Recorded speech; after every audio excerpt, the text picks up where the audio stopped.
Welcome to the Lawless Astrology channel. My name is Dabney, and I have my friend Celeste Brooks back with me today. Hi, Celeste. Hi, Dabney. I'm so excited to talk to you today. Thank you. Today, we're just going to do a fun deep dive on Alexandria Ocasio-Cortez's astrology chart. And I'm just going to call her AOC moving forward because it's kind of hard to say her name. And that's why I realized people call her AOC. So, a few of you had put in the comments when I was talking about AOC in another video, who is AOC? What is it? What's an AOC? And I was like, oh, well, everyone needs to know who she is. So we're going to talk about her chart. She is a representative in New York. I believe she represents the Bronx. She was born in the Bronx. So we're going to look at her chart and we are going to look at her transits. And then if we have time, I'm just going to quickly pull up Jasmine Crockett's chart. We don't have a birth time for her. So it'll be kind of really just high level. But these are the leaders that we need right now. So if this is of interest, stick around. Yeah, so AOC is, I would like to say a little more about her. She is a member of Congress from New York who's very much progressive, so far on the left side, and has run into obstacles with the leadership because, oh, she's so far to the left. But she's a revolutionary. So we can see that in her chart. The first thing, we might as well start with her sun and her stellium in Libra. And Libra is a sign we often find that politicians and lawyers have and diplomats have strong Libra energy. It's an air sign. Air signs are humane, so concerned with things that impact human beings, and air signs communicate and connect.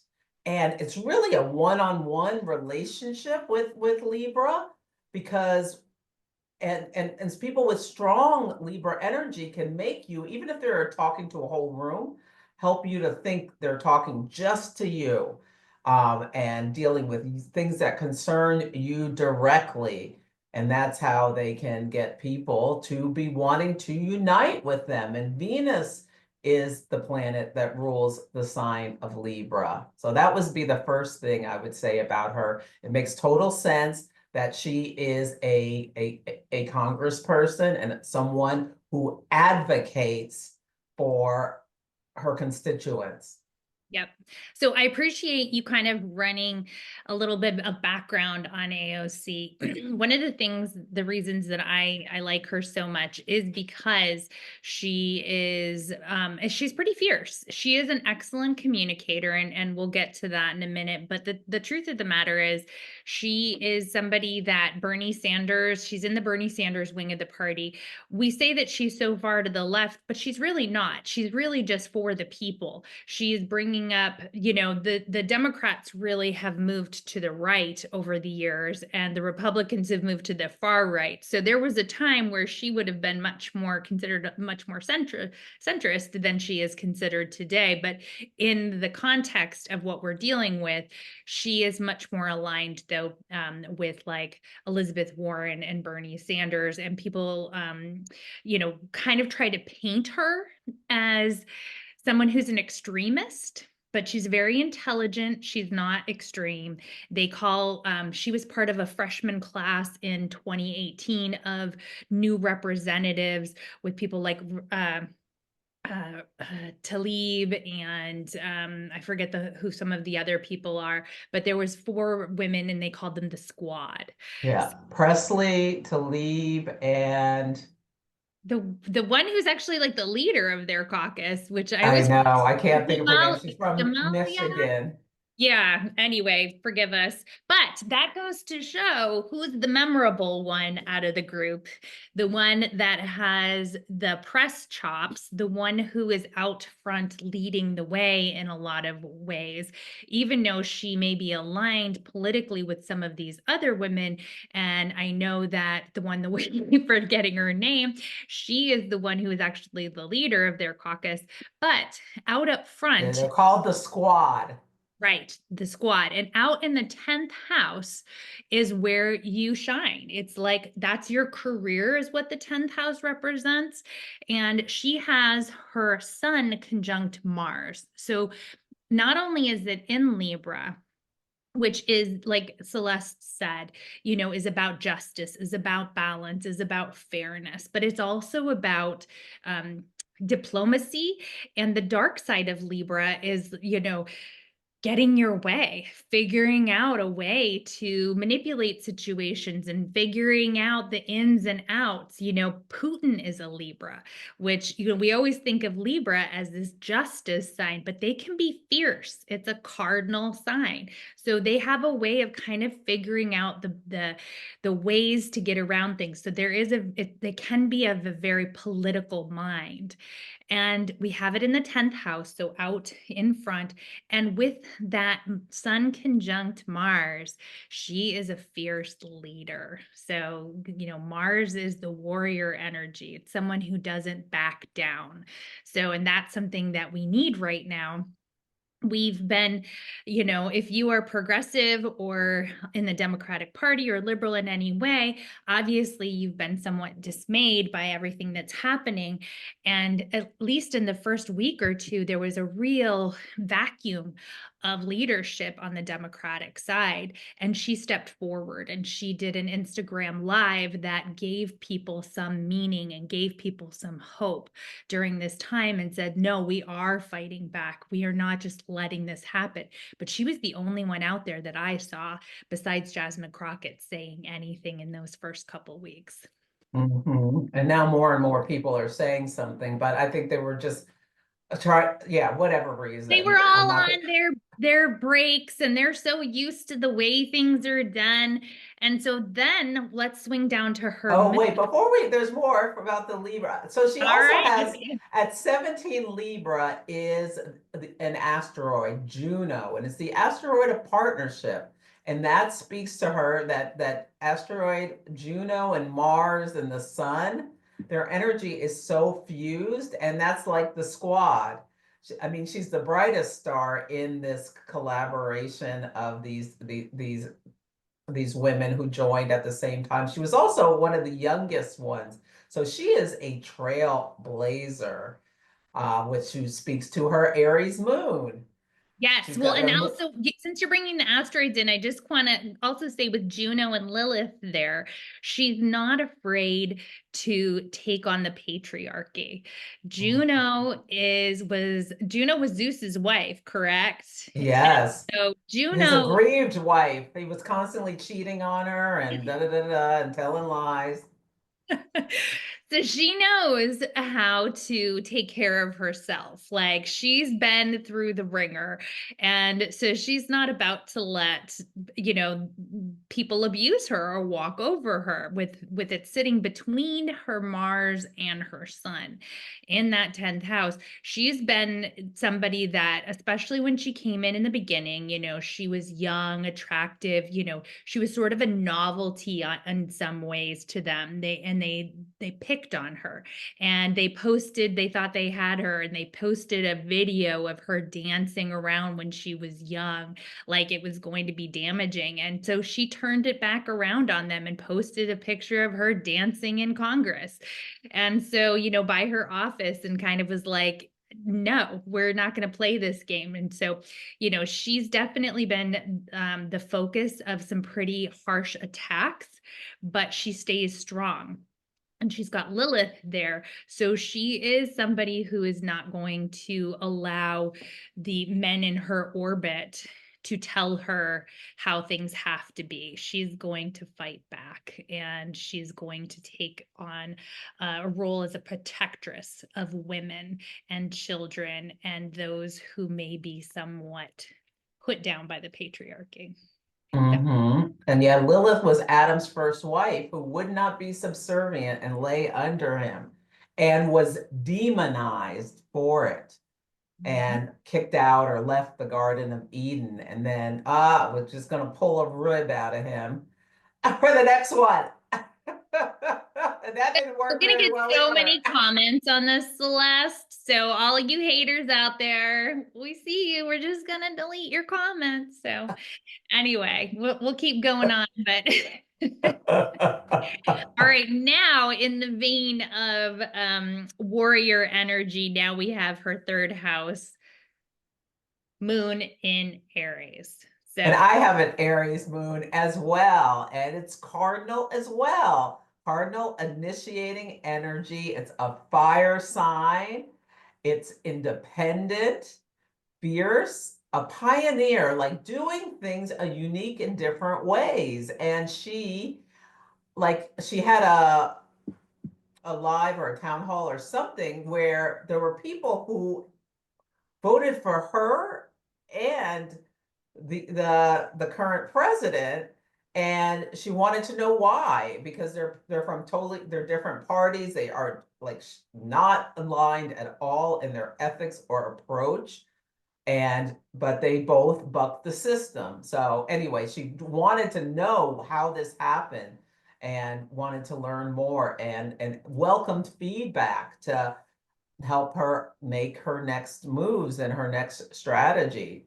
And so that was very interesting. She has Pallas Athene is right there at the same degree as her moon. So that like she intuits, Pallas Athene is the asteroid of strategy. Athena was the goddess of wisdom, Zeus's daughter, and Zeus pulled her out of his head or whatever. But anyway, that merging with her moon, which is intuitive, suggests, ooh, she gets like hits about what strategy she's going to go forward with. And it often is like a front, I'm in your face kind of combative competition energy. I love that you pointed out that she has so much cardinal energy because she also has a bunch of Cancer. We'll talk about that in a minute, but all this Libra, all this Cancer, all this Aries, cardinal. She's going to get things done. She's not going to sit back when other people might be thinking things through, might be waiting to see what happens next. She's bold, she's fierce, she's out front. Cardinal means out front. You are just taking action, you're initiating. And so with this moon in the third house in Aries, Aries is a leadership quality. Now, sometimes Aries can be a little headstrong and just rush into things without thinking first. But, she has all that Libra energy, which helps her, as you mentioned, strategize. So and then having Pallas Athene there, she's intelligent. So that works closely and she works intuitively, but it's in their third house. So she's a trailblazer when it comes to communications. The third house has to do with communications and also your local district, your neighborhood, your community. So I love that you said that, and this was something that I really liked too, which was like, she was upset. Like, why would you vote for me and you would vote for he who shall not be named? Like, why would you do that? And she really genuinely wanted to understand. And I think that that's actually a fresh approach. Aries offers a fresh approach because it's like help me understand so I can then go communicate this to other people in Congress, how we need to listen to our constituents. What is it they want? And so, yes, so and that to me, I don't know about you, but that's also, this Mercury in Libra up here is very inquisitive about other people. It's about relationships. Let's talk about this. Let me figure out what it is you're interested in so we can find balance. We can find common ground. It's not just one way or the other. Yeah, and Libra can see both sides of the story. Yeah, that's a beautiful, Venus is the mirror, the hand mirror. Yes. Yeah, and she And didn't shame those people. I mean, she was upset, she was bummed because we're all in the thick of it now, but she really was genuinely curious and trying to understand her constituents so she could represent them well. absolutely. You want to talk about that, the Cancer energy now? What do you think about that? Yeah. So Cancer is caretaking. She's got Jupiter exalted in the sign of Cancer. Jupiter is the greater benefic, and it squares her Mars. So she's the dynamo with lots of energy. Mars is her energy. And when people have Jupiter square, it's like ooh, they tend to have, ooh, quite a bit of energy. And it's maternal, but also the United States is a Cancer sun, and the sun is on her of the United States, and you often find people who become very well known in the United States that they have strong Cancer energy. And her Jupiter and her Chiron midpoint are right, is the USA sun. So she's someone who some people feel like is a threat. Chiron is the wounded healer. Others see her as she is someone who is going to make things better, unite, bring things, protect, all of that kind of energy. What else So would you say?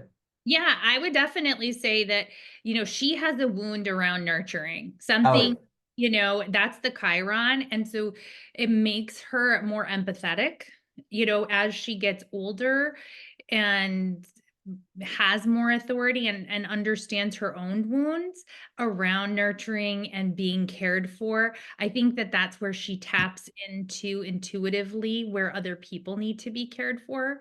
I think the Jupiter energy is a little bit of a lightning rod in that seventh house. So, people are interested in, it's like she's got an attractive quality to her. Jupiter in the seventh house, like people are attracted to your energy. They want to be around you. And so, it makes her more controversial because they're confused about why they're interested in her if their policies are different. But she's definitely somebody that, attracts a lot of attention and energy, which might be overwhelming for her because it's in the sign of Cancer. So, that mm. I think having all that 10th house and having a moon in Aries, she's okay with the attention, but there's probably some part of her that's overwhelmed by it as well.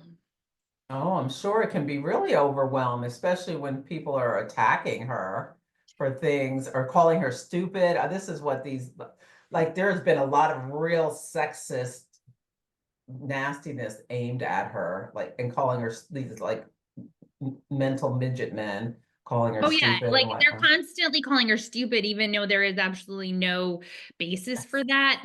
She can run rings around them. Right. She She's graduated incredibly from articulate. Columbia. She's incredibly intelligent. She's educated, but they always bring up the fact that she was a bartender.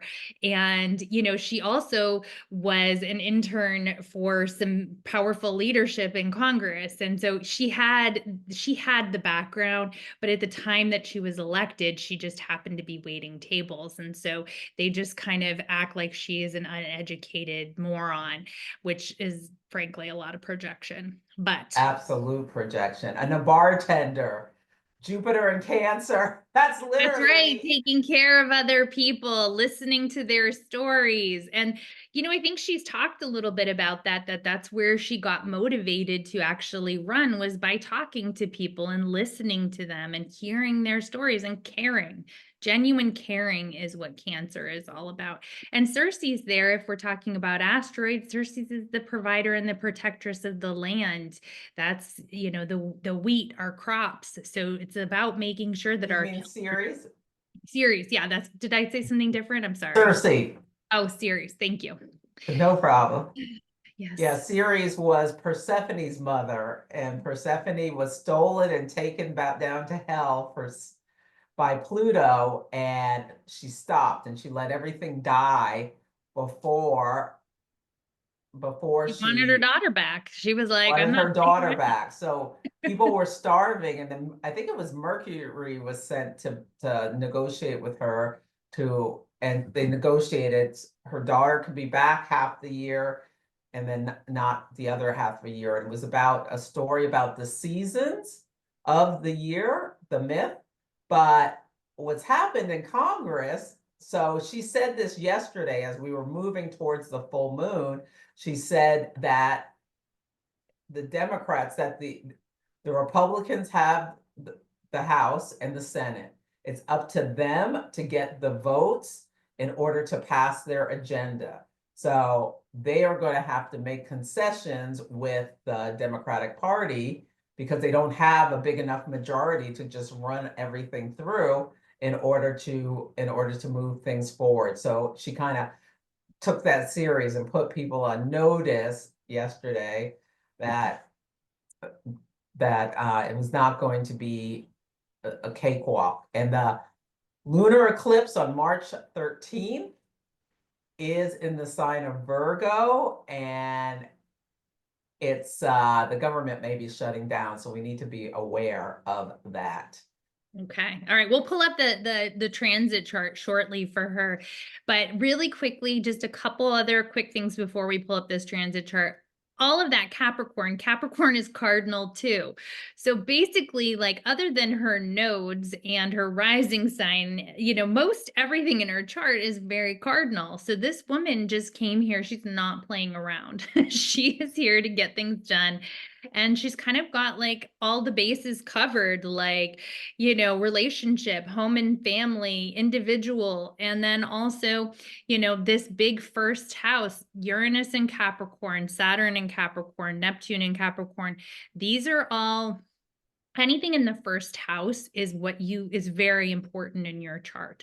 And so Uranus means she's going to do things a little bit differently. She's not going to be afraid of disrupting the status quo.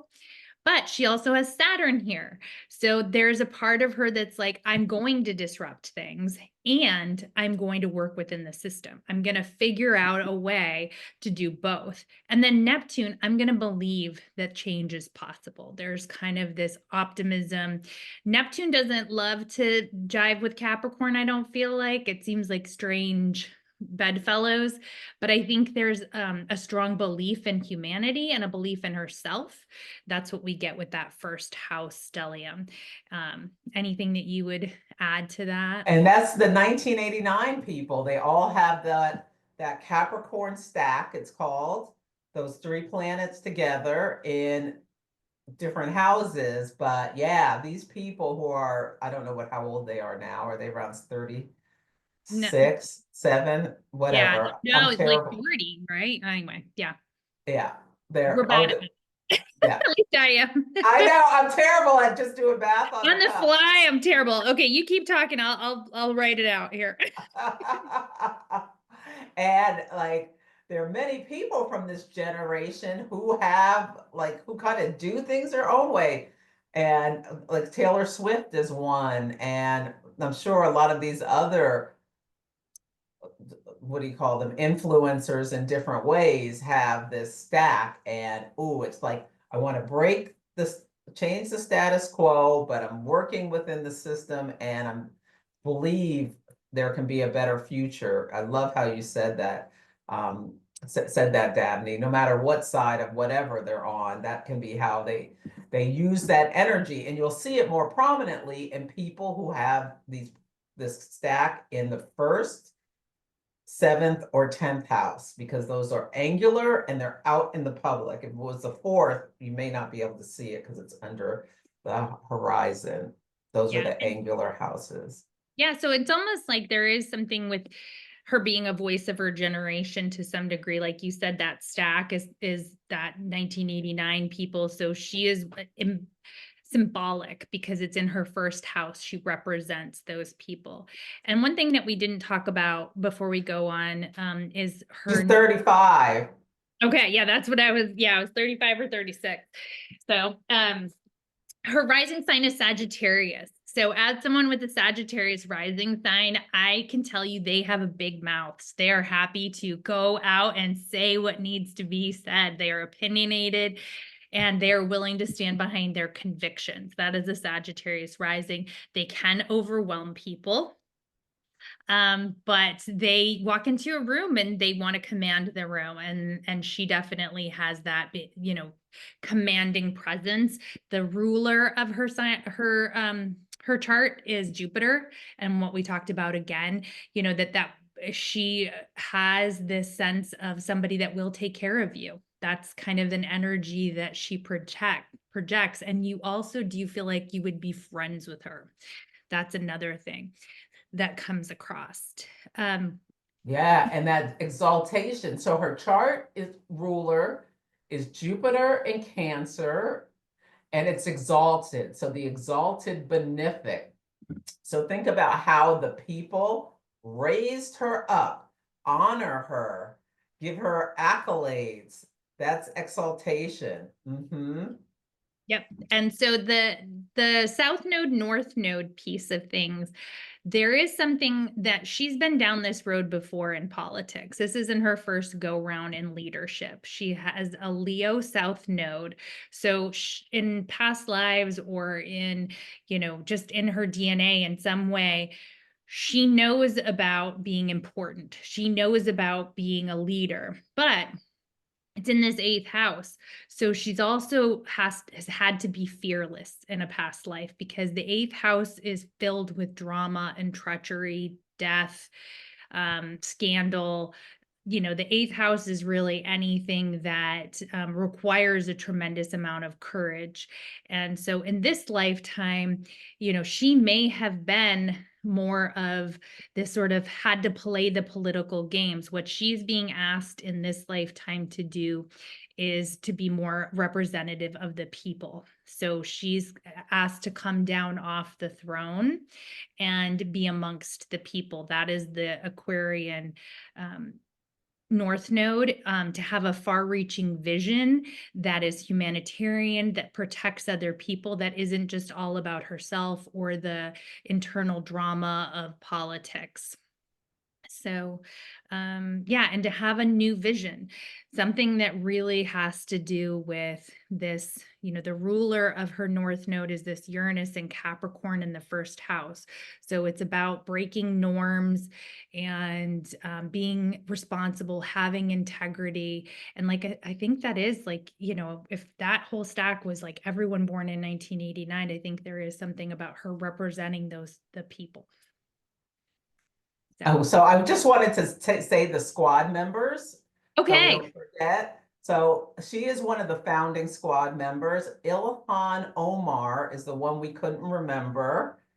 And Ayanna Presley and Rashida Tlaib. These are the four different ones that they are associated with human rights, criminal justice reform, environmental justice, progressive policies. They each have different functions, and now the squad is bigger. They've added 3 additional members, and 2 have left Congress. Well, we're Warded out. primaried. Yep. Yeah. So I think that, Aquarius, her North Node, where her soul wants to go in this lifetime, is that progressive, those values about things like the environment, taking. And she uses her star power as a Leo South Node in order to affect change for masses of people. Aquarius is a sign of the collective. So that's how she uses it. She knows how to get attention. She's a beautiful woman. She has a presence. She's smart. She's funny. She's got game. And she knows how to use technology. She was Yes. playing video games with Tim Walz um during the election season, and she has been out in the forefront of using social media, way before other Congress people were. And she's an early adopter of all different kinds of new platforms. And she was on TikTok and way before anybody else was doing that in Congress. So, okay, should we look at her transits? Well, I think we should talk about her T-square. Okay, let's go for it. I mean, it technically is a grand square, but she's got the moon and a tight opposition with Mercury, and they are both personal planets. And then they both square Uranus very tightly. I mean, it squares all of that Capricorn, but she really was brought here to be a change maker, a revolutionary, a rebel, a genius, someone who does things differently, someone who maybe breaks things. Yeah, and she uses her words and she's passionate about it, is what I would say. And that all releases into Cancer. And it's like, about caretaking and nurturing and that sort of thing. Yeah. And I Mhm. think that having her Chiron and her Pluto, both in water signs too, Mm, there is something about something wounding to her, something where, her emotions have been, she puts on a very, like, you look at this is a warrior front, but there is something about her being much more sensitive than maybe she lets on, because mhm, she is such a public figure, and she puts on a very brave powerhouse face, but my guess is behind closed doors she's probably within her relationships much more sensitive. mhm. And Venus is here in Sagittarius in her 12th house. Anything in the 12th house can be somewhat hidden, so that could be something where her relationships are more clandestine. She doesn't want to expose her partners necessarily to the same level of um, scrutiny that she has. But there's something, with Sagittarius here, she likes to travel. Her partners have to be somebody that has an adventurous side and that enjoys traveling with her, and maybe spiritual journeys as well. Mhm. So anything else on this, or I think we can go to her transits. all right, let's see what's up for her right now. All right, so these are her transits right now.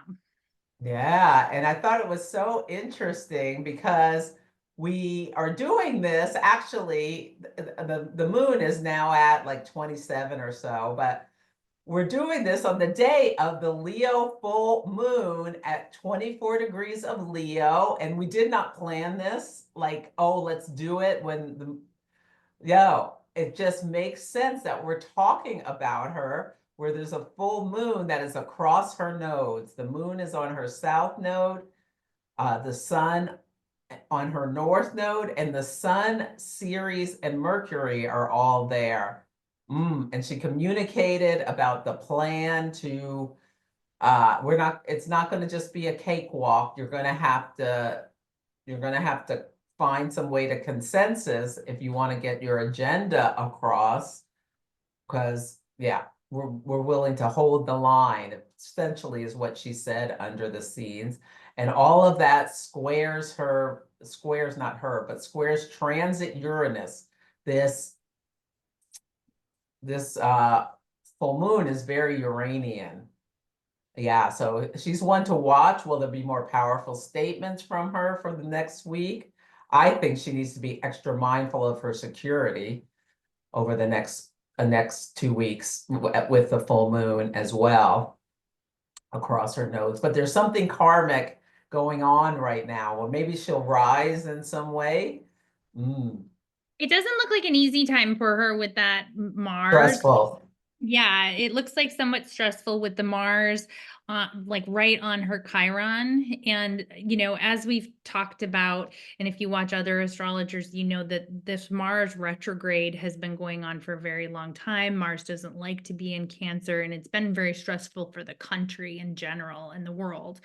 And so having it right on your Chiron, there's something about bringing up old wounds, about nurturing, bringing up old wounds around her own sensitivities, and also, bringing up, like Celeste said, it's a cancer country. The United States is a cancer country, so we are being wounded right now. We're under attack. Mars under attack, and so there's something about her emotions, like she's tied into this feeling like she's under attack, even if she's being called to leadership. And so that Chiron there is the healer part too. So there's a part of her that's motivated to heal the country as well. So that's where, it's stressful, but there's a calling that she's answering. That's why she was one of the only people in those first couple of weeks that was making any kind of bold statements when people were saying, like, what is anyone doing, what is anyone saying, like, we feel abandoned. And she was like, I'm gonna step up, and I'm not gonna let you feel abandoned. I'm gonna tell you what's happening in plain English too. That is something that she speaks like people talk in the real world. She doesn't speak in press releases. And so many politicians don't speak the same language as their constituents. And so it puts a layer of distrust between them. And so she's, capable of breaking that down. Here we've got Neptune on her moon. So that's also kind of imbuing her moon. Her moon is a very courageous one in this third house, but there's also probably some confusion right now about what she really can do. She might feel somewhat powerless, even though she is a natural leader. Having that Neptune there, sometimes it feels foggy. You don't know which way you're supposed to go. Yeah. And Mars is squaring transit Mars retrograde out of bounds and in the sign of its fall. So this Mars is careening wildly around, and we see it. I'm buying Greenland, I'm buying, all of this nonsense that we're dealing with. Um, Building hotels in Gaza. yeah, oh yeah, we're gonna level Gaza and move millions of people out and turn it Don't worry into about the climate change in Riviera. Jordan or anything. No, we're just going to displace those people and have Oh, another they're gonna place. love the new location with the luxury tents. Yeah. Anyway, that transit Mars is squaring her Juno. So a relationship, there may be some conflict in one of her late relationships. Likely it could be at work where she's, in a tug of war with someone in some way, like pushing her own caucus or what have you to go farther, to do some things. So that might be what we're seeing because Mars is stationing at that 17 degrees. It's going to be at that degree for weeks. It goes direct February 23rd, and then a planet when it's stationing takes a while to get to that point, and it like grounds in that point, and then it turns and goes the other direction. So it's there is a story there for her about what's going on in her, it may be private or public life. So Uranus almost like coincided with going into her fifth house, like very much about when she got elected. So the fifth house does have to do with self-expression, and so Uranus is a change in some way. So her whole life has changed to some degree, like who she sees herself as and how she expresses herself. And now it's getting ready to go into the sixth house, which has to do with service to the people. So there might be some change in the way that she serves our country, or she serves her constituents. So I see some sort of change there, but Jupiter will be going into her seventh house this year, and then later next year we'll be hitting all of these Cancer planets, which will be, I think, it'll be a relief from the stress that she's feeling now, because she's going to be emboldened to, that's a Jupiter return. When you have a Jupiter return, you get this energy where it's like, you feel like you can take on the world when you have a Jupiter return. Saturn in her third tells me that she's definitely working on crafting her message. I think once it crosses into Aries, it's going to be a little bit more clear what she's here to represent for us and what her message is going to be. And Pluto in her second house, she's reevaluating all of her values. It's kind of like, where do we go from here? um her fortunes may be fluctuating with this. She kind of came in and everyone was like, oh, she's a millionaire, and she just said the other day, like, I'm not a millionaire, like, you're just making that up. Mhm. When Pluto is in your second house, we have to like really sit and reevaluate, what do we value. So it's going to be interesting. I see her in it for the long haul, though, for sure. Mhm. Do you want me to Yeah. pull the progressions? Oh, sure. So her progressed moon is in Cancer and her progressed sun is in Scorpio. So her progressed moon really jumped out at me because it's at the 29th degree of crisis and decay. Oh, this could also be about pregnancy. We'll see. Cancer's a sign of the mother. And when the progressed moon moves a degree a month, it's. it takes your natal chart and progresses it into the future. It's not actual points. It's very personal to ourselves. So something's going on emotionally that's going to change. And then the moon rules into Leo. And maybe that she's going to get some inspiration to really, fire things up. It'll be interesting to see that. And her progressed Mercury is in Scorpio at the last degree. So in the next year, it's going to move into Sagittarius. So there is a big shift coming from her intellectually. Ah, Yeah. and So that's like she may be seeking more freedom. Hopefully, it's not freedom from Congress. well, she might have a new role to play. Like, who knows? Yeah, Maybe she'll run for governor, or maybe she'll run for senator, or, who knows yeah. what, there might be some openings. Um, I do see her playing a leadership role for some time to come, but I agree with you that she is at the end of a cycle with this moon going into Leo. So she's finishing up kind of this more vulnerable emotional time, and she's going to enter a little bit more of a center stage time. And then also with Sagittarius, kind of more bold communication. So, all right. Anything else on here? No, I think that's great. Okay.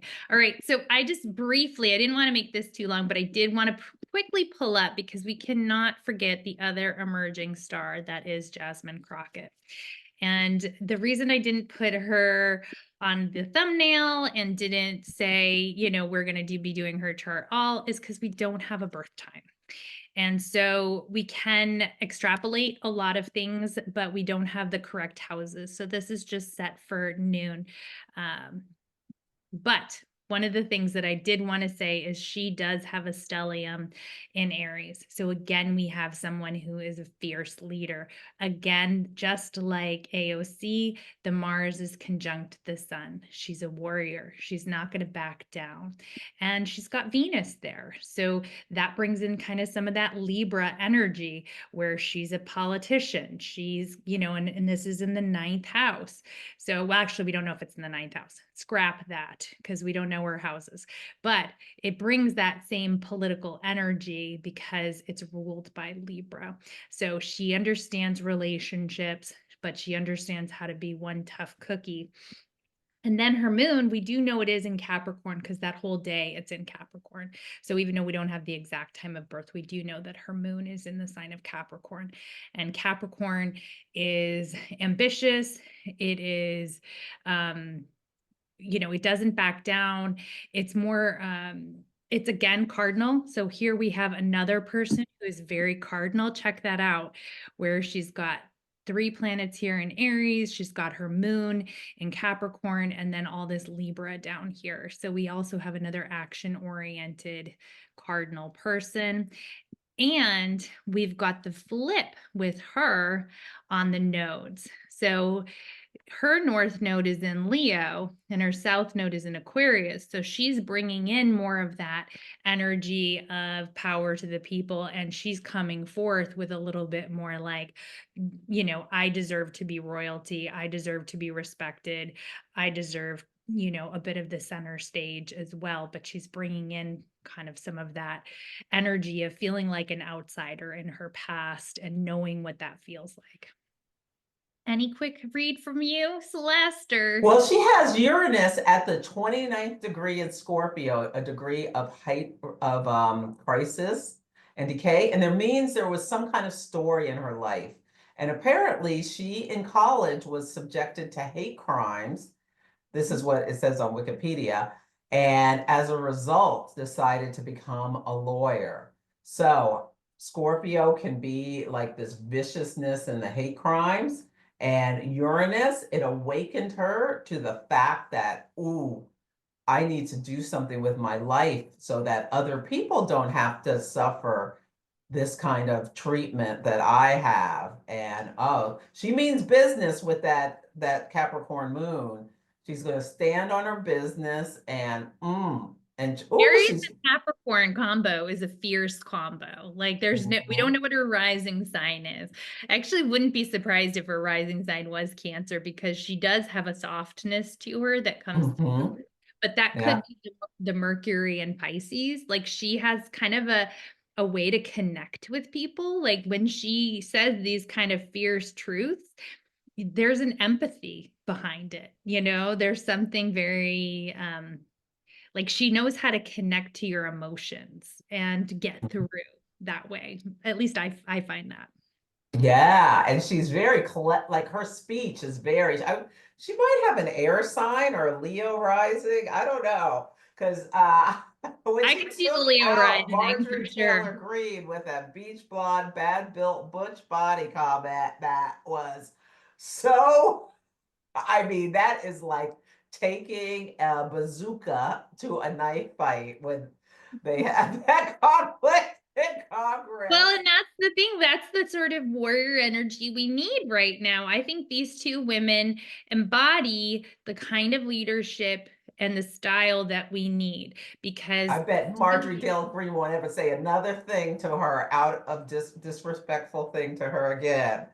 well, but then she also got Nancy Mace to like say, you want to go outside, so she also had this way of like, being like, she can kind of play it both ways too. I thought that was because she was like, oh, I know what she was trying to say. And she went on all the shows and she took full advantage of Nancy Mace making a fool of herself. Mhm. So, Yeah, these are her counterparts on the other side of the aisle. yes, for And those who are not as obsessed with politics as Celeste and I.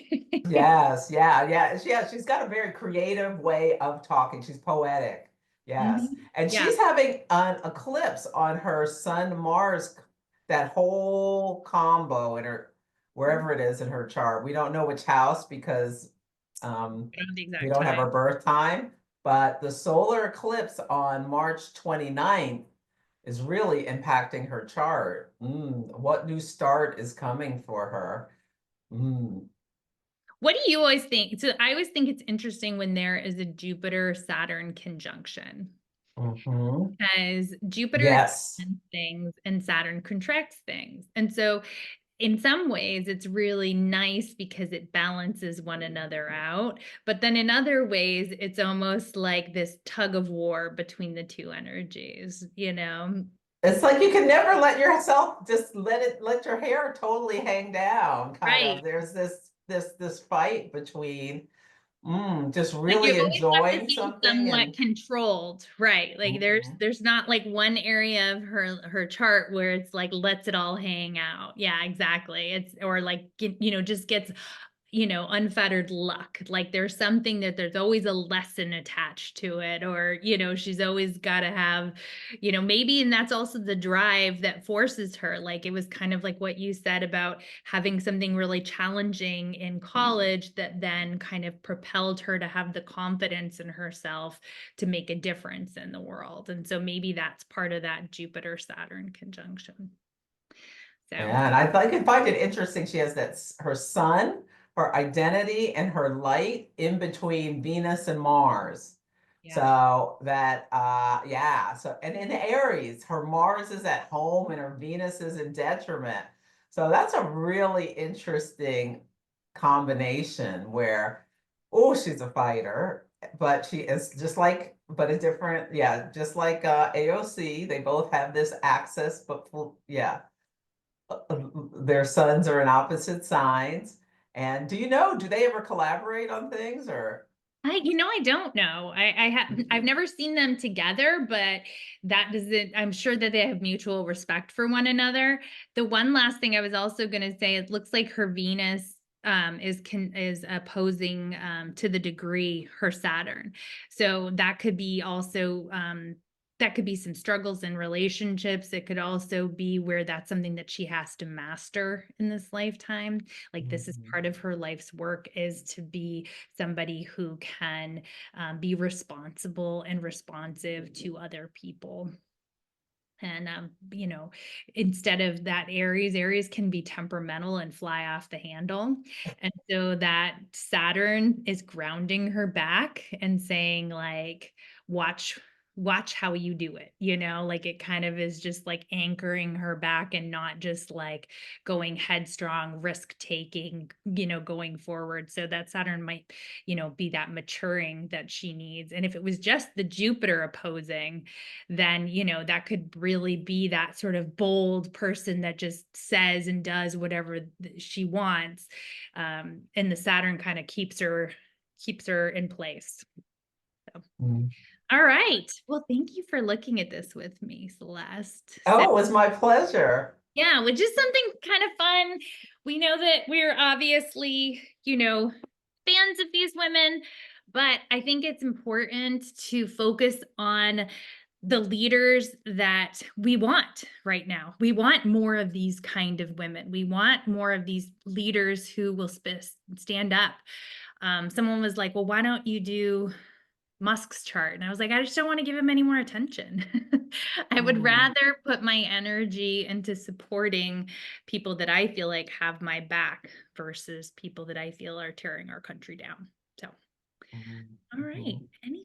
Anything else, Celeste? Do you have anything coming up that you want to tell people about? Because And Celeste, absolutely, okay, we yes. need to plug what I'm sorry I didn't do that earlier. What do you got going on? Yes, Astrology Foundations 101, my 8-week course starts on February 27th. So if you want to learn astrology from the ground up with me, you can join me there. I'm also speaking of free for Kepler College. And yeah, this is all on my website. You can go to the, I think I call it workshops page, and maybe I should rename the page, but you can find all of this stuff. I'm also, if you're a more advanced astrologer, teaching transits April 1 for Kepler College. Yeah, so this Saturday I'm doing a World Points seminar for I free for signed up for Kepler. it. So Oh, I'm good. excited. Yeah, I mean, I've learned Yeah. about world points from Anne, but I would love to, Anne Ortley, I would love to hear about it from you because really none of my other teachers, like that wasn't something that Stephen really worked with or anything. I'm sure he's familiar with it, but so it's fascinating. So Yeah, they're a great tool to help you know when a transit is going to jump out or see in people's charts what's something they may be well known for. Yeah, it can awesome. be Well, I'm going really to put all helpful. of Celeste's information below. And so, yeah, as always, thank you so much. And everyone, the universe is conspiring to help us. The cosmos is here taking care of AOC and Jasmine Crockett. We'll send these ladies our love and have a good weekend. Happy. Thank you, Debbie.